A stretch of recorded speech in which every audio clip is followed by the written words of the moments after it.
Hey friend, it is your creative word makeup artist pal Cat Sketch to bring you guys another makeup transformation, and of course we are going to do another video in the Wizard of Oz series, diving into the Scarecrow, well, our creepy version of it, while talking about how the Wizard of Oz relates to American history and a little bit of politics, not too scary, don't worry, and the Star Wars franchise. This is probably one of my favorite episodes so far, just the history of it, and I never knew the correlation between American history, Star Wars, and the Wizard of Oz. It's very fascinating how everything can kind of be linked. So let's get started by turning into my version of a creepy scarecrow from the Wizard of Oz while talking about it all. Let's get started. So how does the Wizard of Oz relate to American history in politics? Well, in 1964, Henry Littlefield, a Columbia University trained historian, wrote a breakthrough article in the American Quarterly titled The Wizard of Oz, Parable on Populism.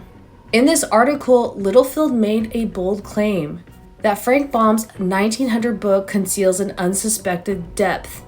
The wonderful Wizard of Oz book, Littlefield thought, was a Midwesterner's vibrant and ironic portrait of this country as it entered the 20th century. Specifically, Littlefield argued that the story of the Wizard of Oz was an elaborate metaphor for the populist movement as a rising political force in the 1890s. Up until this point, The Wizard of Oz was well known in the United States, but only as a popular children's fairy tale that was written in 1900. A successful musical stage production opened in 1902, and an iconic motion picture that debuted in 1939. And since most of us don't walk around thinking about social movements and political debates of the late 1800s, I'm going to give a quick refresher on what populism is. Similar to the parties on our political landscape today, the populist movement was a rising third-party campaign of angry, disenfranchised, plain people, as they were called, which consisted of farmers, to a smaller degree, and factory workers, seeking to wrest power from bankers and business leaders. United under the banner of the People's Populist Party, these men and women sought fundamental economic change in order to break the power of concentrated capital. Populists advocated for bimetallism, the coining of both gold and silver, nationalizing the railroads, a graduated income tax, and a decrease in immigration. They believed that adopting silver, in addition to the gold standard, would pump up money into the economy, resulting in limited inflation. A good change for people paying mortgages, a bad one for banks holding those loans. In his closing reading of The Wizard of Oz, Littlefield argued that most of the characters and settings in Baum's fictional world represented real people, places, and ideas from the populist movement of the 1890s.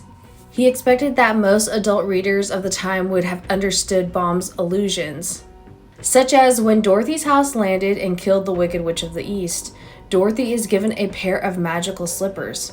In the book and the play, the shoes are silver, not ruby, as they were famously depicted in the 1939 film.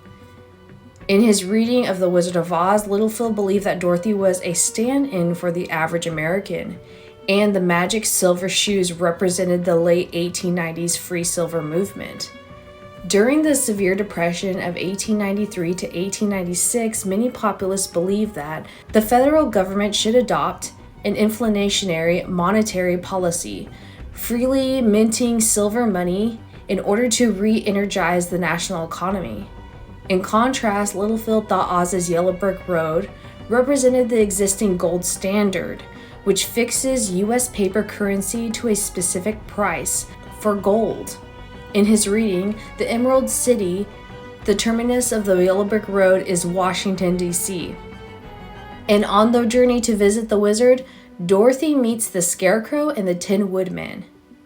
According to Littlefield, the Scarecrow, displaying a terrible sense of inferiority and self-doubt, represents the American farmer, who made up the bulk of the Populist Party. Littlefield cites an 1896 article which accuses Kansas farmers of ignorance, irrationality, and general muddle-headedness. By extension, the 10 women represents the hope for other factions in the People's Party, such as factory workers. Dehumanized, the simple laborer has been turned into a machine. Now let's get into the Cowardly Lion. William McKinley ran for president on a protectionist plank.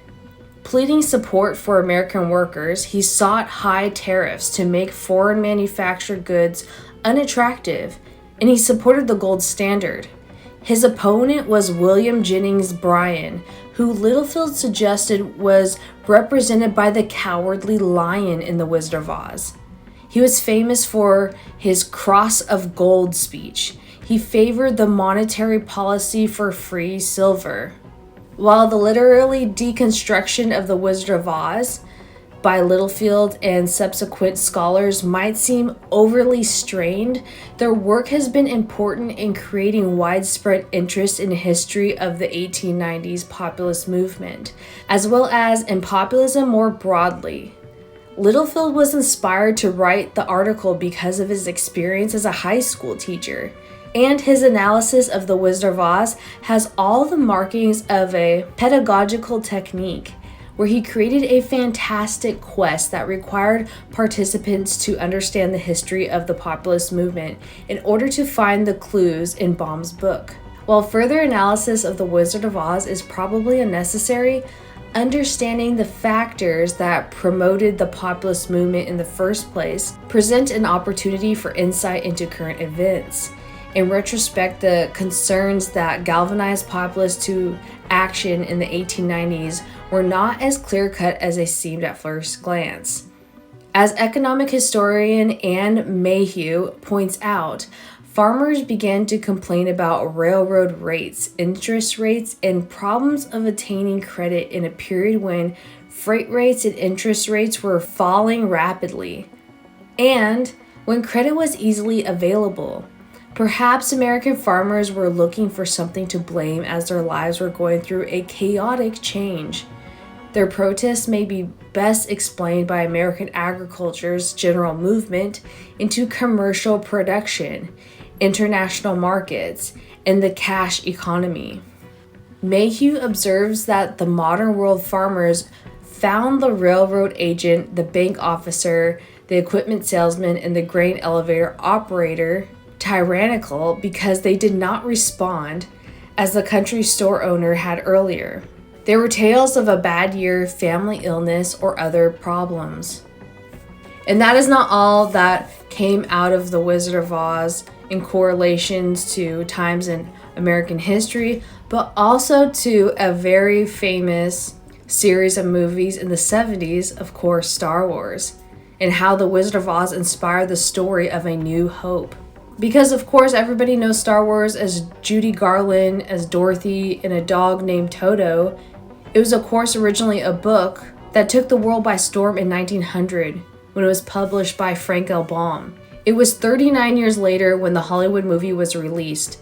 It was a popular movie at the time, but it came into its own as the years went by due to repeated showings on American television. It became a cultural touchstone where even 60 years later, Tim Burton attempted to make a series based on the story, and Wicked is a huge popular musical Broadway.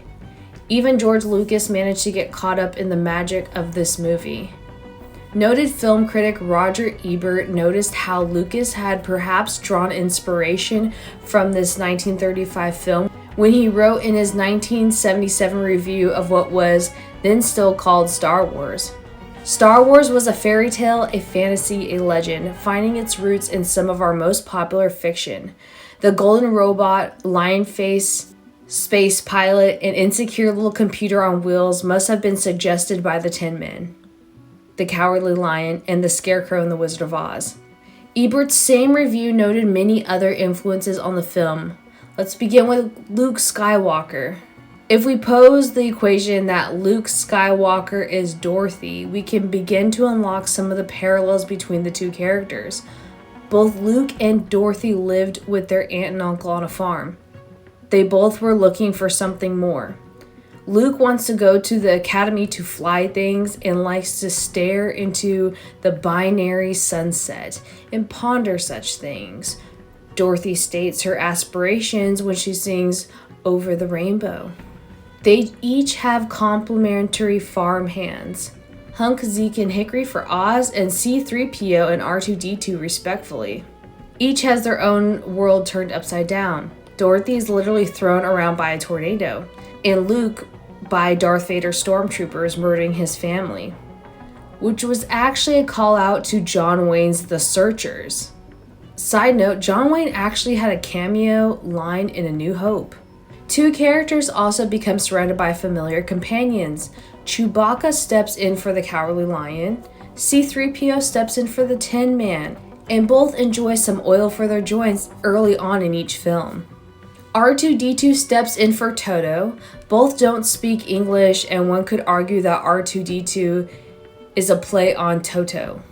It's very important to bear in mind that the duo of R2 and C-3PO were directly inspired by characters from The Hidden Forest.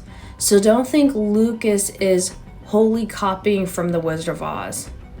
George Lucas has previously said that he took facets of Luke's personality and made them into characters, and that's how he came up with Luke's friends and companions. That's pretty much what happens in The Wizard of Oz.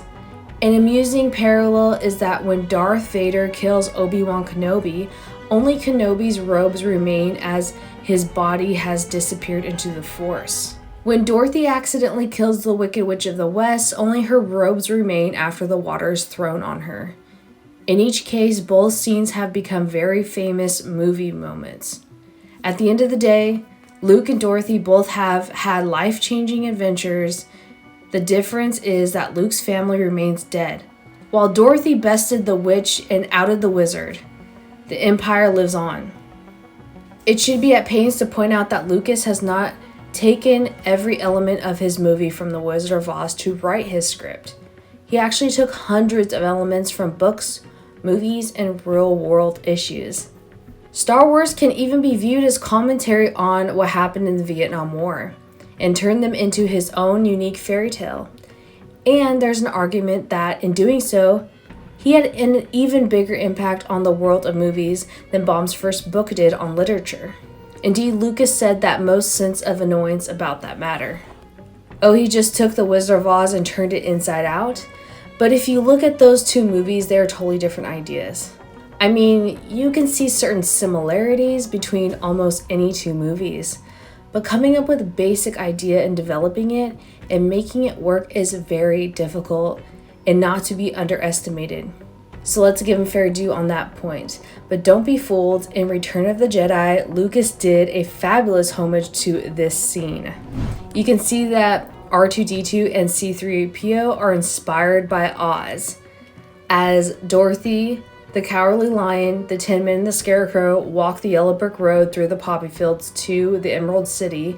You can see a same or similar scene of R2-D2 and C-3PO walking to Jabba's place, with each party not really knowing what their fates would be.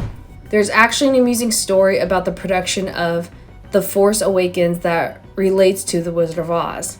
At one stage, Carrie Fisher had not read the movie's script, but was so desperate to do so, she tried to bribe the costume designer Michael Kaplan to divulge details with a chance to see the famous red shoes from The Wizard of Oz that Fisher's mother, Debbie Reynolds, owned. Kaplan, well-tempered, kept his mouth shut and never saw the shoes. We suspect this might have been a cheeky attempt at bribery from Fisher because Reynolds apparently sold the shoes in 2011, well before The Force Awakens script was written. So I hope you guys enjoyed me turning into this creepy version of the Scarecrow. We had to have some brains coming out. And talking about how The Wizard of Oz could be related to American history and the populism movement, and even Star Wars. This just blew my mind. This was so much fun to do and create. All the products I used in this video will be listed down below, along with the sources I used from the National Museum of American History. and wealthofgeeks.com. Researching for this was so much fun. I hope you enjoyed watching. Stay tuned for more videos from me. Until then, I'll see you guys later. You can follow me on TikTok, Instagram. I'm everywhere. See you then. Bye.